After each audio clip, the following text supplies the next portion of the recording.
This is Epic Book Recaps, a podcast that offers complimentary audio summaries of influential nonfiction books, making learning a smarter experience. Hillbilly Elegy by J.D. Vance. J.D. The delicate and precarious situation of the hillbilly culture in modern America. When we envision the American dream, a vibrant and inspiring image springs to mind. Individuals who, hailing from impoverished backgrounds, yet through the sheer strength of their resilience, determination, and dogged pursuits, have managed to turn their lives around and achieve something truly significant. The widely accepted narrative suggests that with diligent work and a steadfast resolve to rise above one's circumstances, the possibilities for personal growth and success in America are endless. However, the harsh reality is that the American dream is far from being a universal concept accessible to all. As noted by J.D. Vance, even those fortunate enough to live out the American dream are never entirely immune or isolated from the ghosts and shadows of their past. Hillbillies, a term designated for a community of Scots-Irish Americans residing primarily in the Appalachian Mountains, which stretch from Alabama and Georgia in the south to regions in Ohio and parts of New York in the north, are a prime manifestation of this reality. According to Vance, Appalachia is a veritable hotbed of despair and struggle, an area where the glimmer of the American dream is faint and obscure due to the stifling grip of poverty, rampant divorce rates, and a disheartening lack of social mobility. This particular community of Scots-Irish Americans has an entrenched love for its cultural traditions, which have been meticulously preserved over numerous centuries.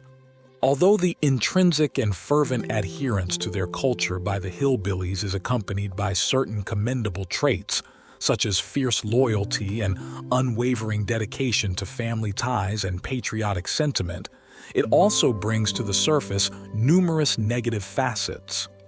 A marked tendency to view outsiders with suspicion and disdain is particularly notable. For a hillbilly, establishing trust with someone who does not conform to their physical appearance, behaviors, or linguistic patterns is a formidable challenge.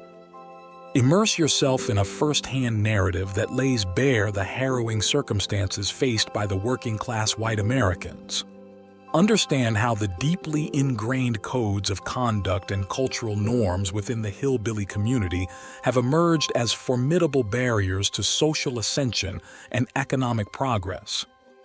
A significant shift in the hillbilly culture is vital if the Scots-Irish community hopes to thrive and prosper in the face of rapid societal and economic transformations. Perpetuation of the hillbilly stigma throughout life. J.D. Vance serves as an illustrative example of a politician from the hillbilly culture who managed to attain his version of the American dream. Escaping a life marred by violence, substance abuse, and abject poverty, he rose to prominence as a respected lawyer, acclaimed author, and influential politician. Vance began his journey of self-discovery by illuminating the humble roots from which he originated. His grandparents, referred to affectionately as Mama and Papa, or Jim Vance and Bonnie Blanton, hailed from Jackson, Kentucky.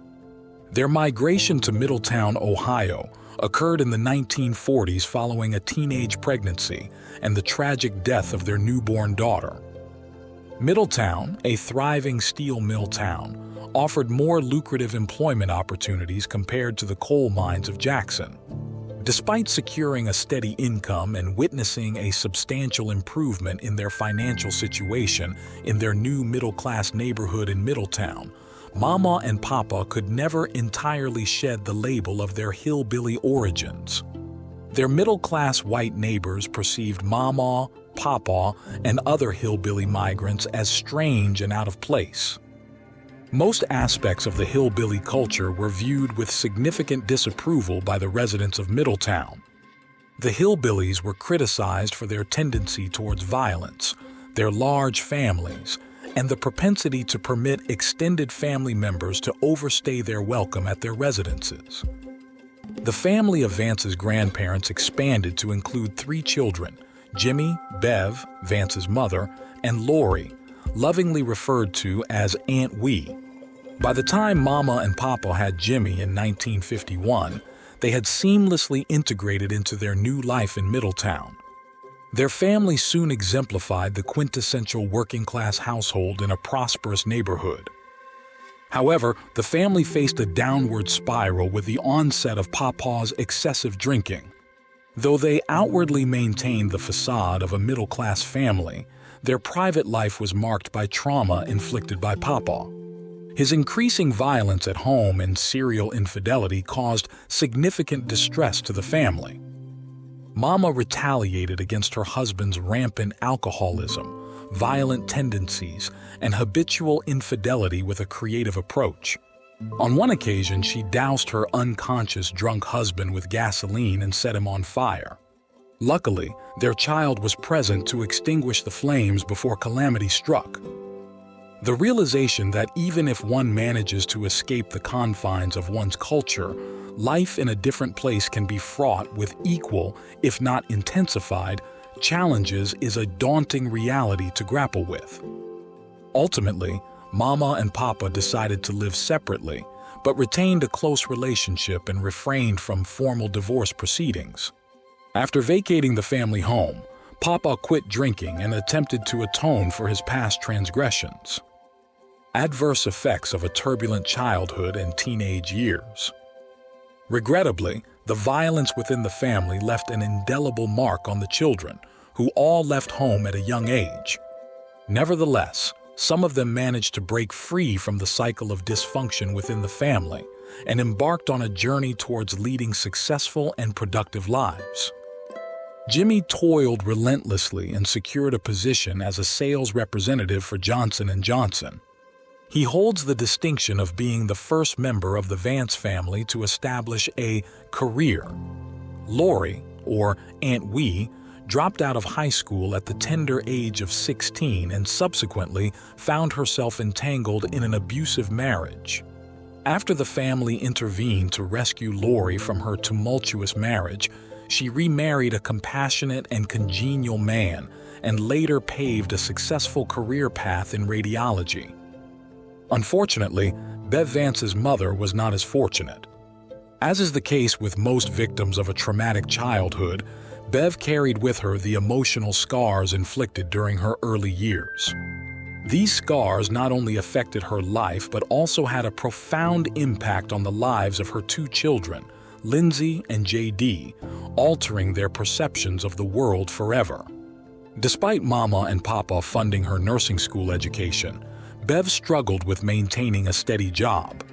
She fell into the trap of narcotics addiction, moved from one failed marriage to another, and sought treatment in various rehabilitation facilities with alarming frequency. JD. Vance was born in 1984 in the Rust Belt town of Middletown, Ohio. In the past, Middletown was a thriving and prosperous working-class community. However, during Vance's childhood, the town experienced a sharp economic downturn. Poverty and crime rates spiked, leading to a significant drop in property values, making relocation an uphill task for homeowners. Armco, a major steel manufacturing company and the primary source of employment for the town's residents, outsourced a majority of its jobs, leaving a significant portion of the population unemployed. The violence displayed by parents and their inability to forge stable, meaningful relationships can inflict severe harm on children and leave a lasting impact on their entire lives. The fruits of determination and hard work in life. In his sophomore year, Vance moved in with Mama, offering him a much-needed respite from the instability and trauma associated with living with his mother and her successive partners. While living with Mama provided a sense of hope and stability, it was not devoid of challenges. Mama, known for her quick-wittedness and sharp tongue, was an unabashed hillbilly who had zero tolerance for laziness or slothful behavior from Vance.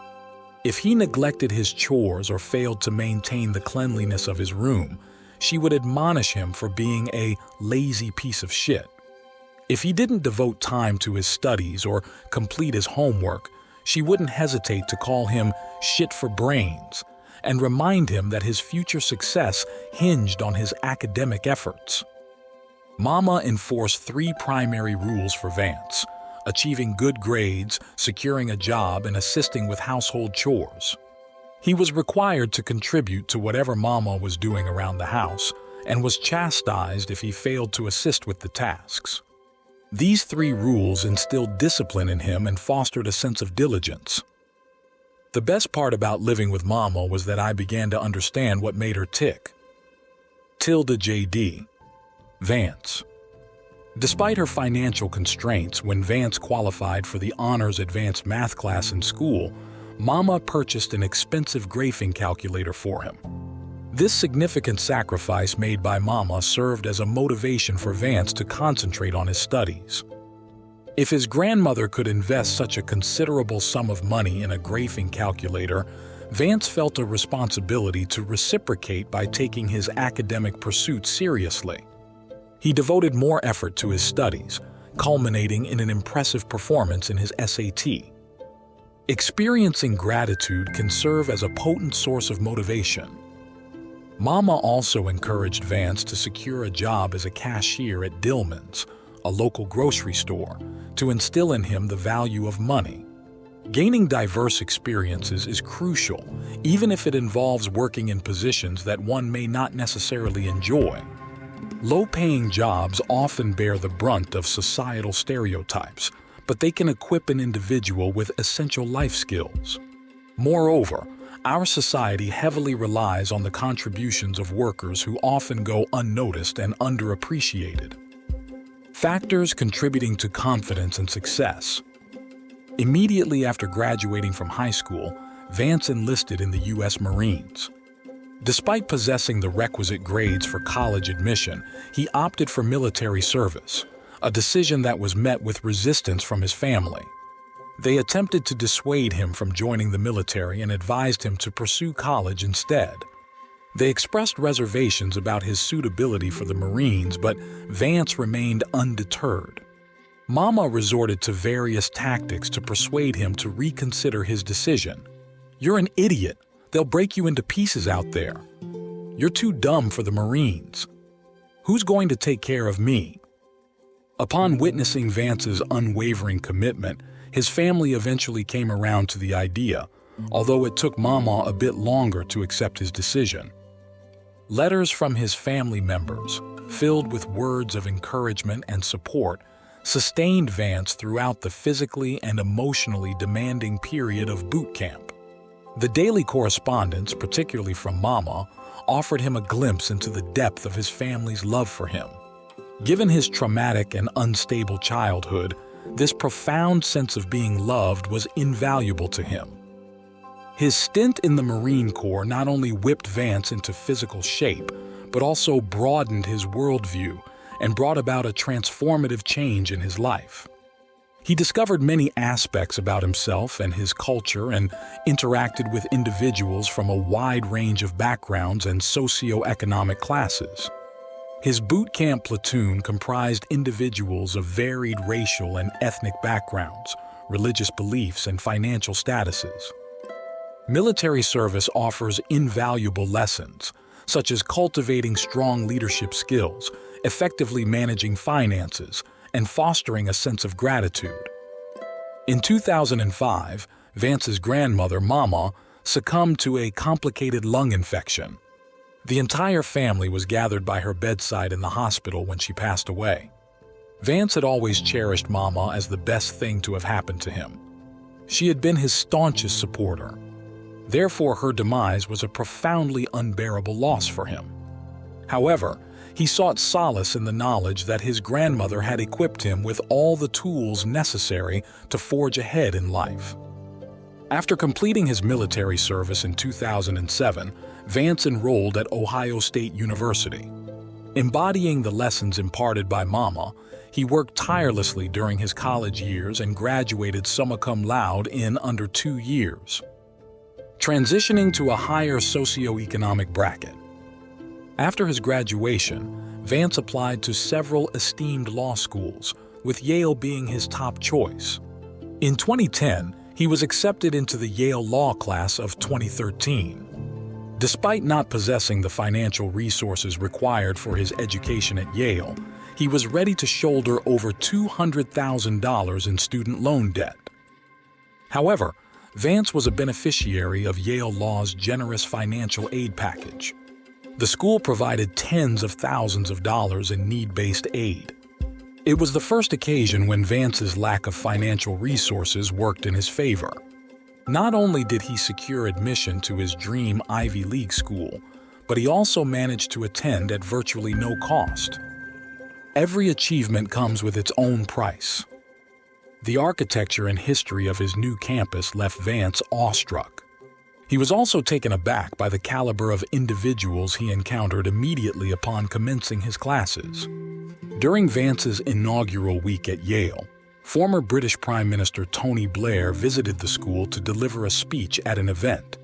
A few days later, he encountered New York Governor George Pataki. Academically, Vance was on par with his Ivy League peers. He held his ground during classroom discussions and examinations and even managed to impress a particularly condescending professor with his writing skills. However, while he excelled academically, he felt a sense of alienation at Yale. A staggering 95% of the students hailed from upper-middle class or wealthy families, and almost all were expecting to earn in excess of $160,000 upon graduation from law school. The majority of students were apprehensive that a salary of such magnitude wouldn't suffice. In Middletown, Vance's hometown, such an astronomical sum was beyond the realm of possibility. It dawned on him then that his future life bore little resemblance to his humble beginnings. Vance also grappled with feelings of guilt for distancing himself from his cultural heritage. He was acutely aware of the hillbillies' deep-seated aversion for the elite, which made it difficult for him to publicly admit in Middletown that he was an Ivy League student on the cusp of becoming a white-collar professional. This, according to J.D. Vance, is a significant drawback of upward mobility. The high price of ignorance. While pursuing his law degree at Yale, Vance realized that one's resume or performance in an interview held little significance in the white-collar professional world. The pivotal factor was social capital, or the network of people surrounding an individual. He understood the importance of the people and institutions that formed his surroundings. Ascending to a higher socioeconomic class is fraught with challenges without a robust and expansive network. The upper classes enjoy a certain exclusivity, which also extends to potential aspirants seeking to join their ranks. This is why transitioning to an economically superior social group can be a daunting task. Surrounding ourselves with the right individuals can open the doors to invaluable information and a plethora of opportunities. Vance points out that those ignorant of the concept of social capital are at a considerable disadvantage. On the other hand, those versed in leveraging its power can utilize it to prosper. He also regrets that individuals like him seldom experience upward mobility due to a lack of knowledge prevalent among the elites. Upon arrival at Yale Law School, Vance's social capital was virtually non-existent. Like most hillbillies, he lacked influential connections, and his social skills were rudimentary at best. Although he was academically successful, his affluent classmates had a distinct advantage. They were more adept at the subtleties of networking and possessed the ability to make a lasting impression at dinner parties and establish connections with professors and potential employers. Fortunately, he forged friendships with well-informed and well-connected individuals who assisted him in navigating the upper-class world. At Yale, networking power is like the air we breathe, so pervasive that it's easy to miss. Tilda J.D. Vance. In 2013, Vance graduated from Yale and embarked on a successful legal career. Despite the odds stacked against him as a poor boy from the Kentucky Appalachians who was subjected to abuse by his drug-addicted mother and her multiple partners, he managed to overcome those obstacles and realize his version of the American dream. According to the Centers for Disease Control and Prevention, CDC, children who have experienced adverse childhood experiences, ACEs, are more likely to suffer from conditions such as anxiety, depression, and heart diseases. The story of J.D. Vance serves as proof that upward mobility in America is achievable for anyone, irrespective of their background or the circumstances of their upbringing. It signifies that there is always a glimmer of hope and that one can still attain success and thrive in life despite being a product of cultural and material poverty. Vance's childhood was a veritable nightmare. He was exposed to a myriad of traumas, from growing up in the absence of a permanent father figure to enduring verbal threats, physical abuse, and emotional neglect at the hands of his drug-addicted mother. However, he was fortunate to receive the love and support of his maternal grandmother, fondly referred to as Mama. She was the pillar of stability in his life at a critical juncture and instilled in him the values of hard work and determination. In Mama's perspective, an individual's future is not bound by the circumstances of their birth, so there was no room for apathy or cynicism in Vance's life. Having attained personal and professional success, Vance now acknowledges that the culture he was born into places children at a significant disadvantage. Countless children from white working-class families are grappling with the same kind of pain and trauma that Vance had to endure during his childhood.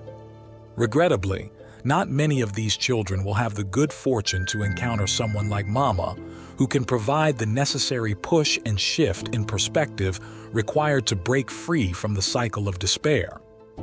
Do this. Have you experienced childhood trauma or faced situations that disrupted your sense of safety and security, rendering you helpless as a child? Don't succumb to a sense of defeat. Reclaim control of your life by healing your pain. Seek professional help and find ways to connect with others. Remain steadfast in your work ethics, persevere, and keep an open mind towards opportunities.